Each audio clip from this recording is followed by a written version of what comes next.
వస్తుంది వస్తుంది. ఇప్పుడు భారతీయుడు ఫస్ట్ పార్ట్ తీసే తర్వాత వేరే పిక్చర్లన్నీ వెళ్ళాను. ఒక్కొక్క పిక్చర్ అయ్యే తర్వాత నేను న్యూస్ పేపర్ చదువుతాను. ఎప్పుడు చూస్తే ఆ న్యూస్ పేపర్లో ఇక్కడ లంచం తీసుకున్నారు, ఈ ఆఫీసర్ లంచం తీసుకున్నారు, ఆ ఆఫీసర్ లంచం తీసుకున్నారు అని న్యూస్ వస్తూ ఉంటుంది. ఎప్పుడు ఆ న్యూస్ చూస్తే నాకు ఇమ్మీడియట్గా మైండ్లో వచ్చేది భారతీయుడు సేనాపతి క్యారెక్టరే.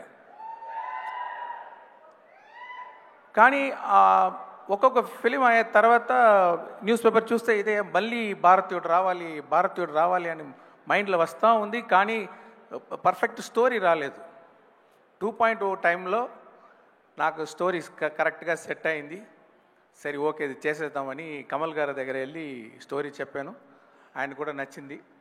ఈ సమయంలో నేను ఒకటి చెప్పాలి అంటే, భారతీయుడు ఫస్ట్ పార్ట్ చేసేటప్పుడు ఆయన ఈ ఓల్డ్ మ్యాన్ క్యారెక్టర్ ఎలా ఉండాలి డిజైన్ చేయాలని కమల్ గారు ఫ్రంట్ పిక్చరు ప్రొఫైల్ పిక్చరు, ఆయన నాన్న photo front picture profile, Kamal గారు బ్రదర్స్ ఇద్దరు ఫొటోస్ వాళ్ళు కూడా ఫ్రంట్ పిక్చర్ ప్రొఫైల్ పిక్చర్ ఇదన్నీ ఇచ్చేసి మన ఆర్ట్ డైరెక్టర్ తోటాధరణి గారి దగ్గర ఇచ్చి ఆ స్టోరీ చెప్పి దీంట్లో నుంచి ఒక డిజైన్ చేయండి అని చెప్పాను.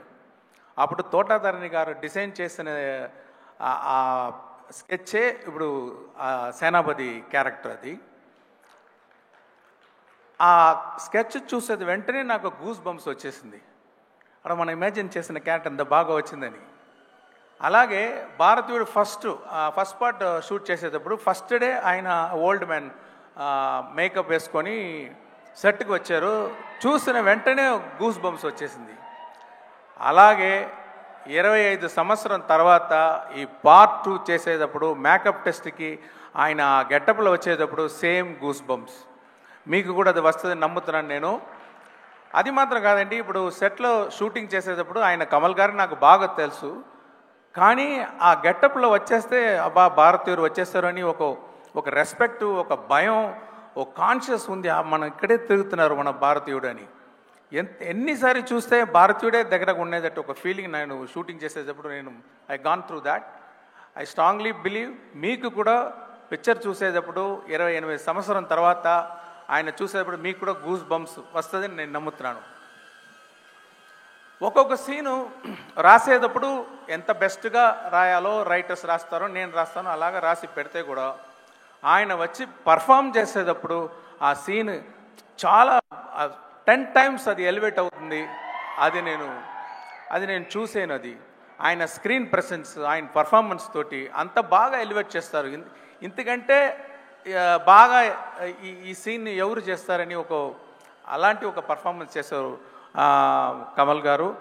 మీకు ఆయన వచ్చేది భారతీయుడు వచ్చే సీన్ అన్నీ మీరు ఎంజాయ్ చేస్తారు అని నమ్ముతున్నాను. ఆయన పడేది కష్టం. ఇది ప్రాస్థెటిక్స్ మేకప్ గురించి చెప్పారు. నేను ఒక ఇన్సిడెంట్ చెప్తాను.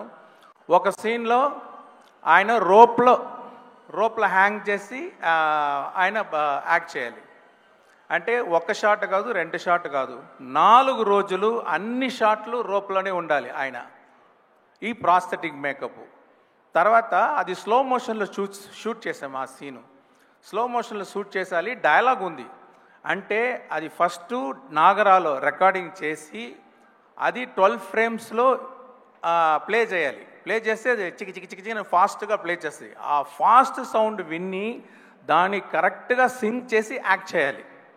అది మామూలు లాంగ్వేజ్ కాదు, పంజాబీ లాంగ్వేజ్లో ఆ రోప్లో ఫాస్ట్ మోషన్లో యాక్ట్ చేసి ఆయన చేయితోటి ఒక డ్రా చేయాలి. ఇన్ని పని చేస్తే అన్ని సూపర్గా చేస్తారు. నాకు తెలిసి తమిళనాడు కాదు, ఇండియా కాదు, వరల్డ్లో ఎలాగంటి యాక్టర్ అలాగా చేయగలరు. చాలా కష్టం అండి.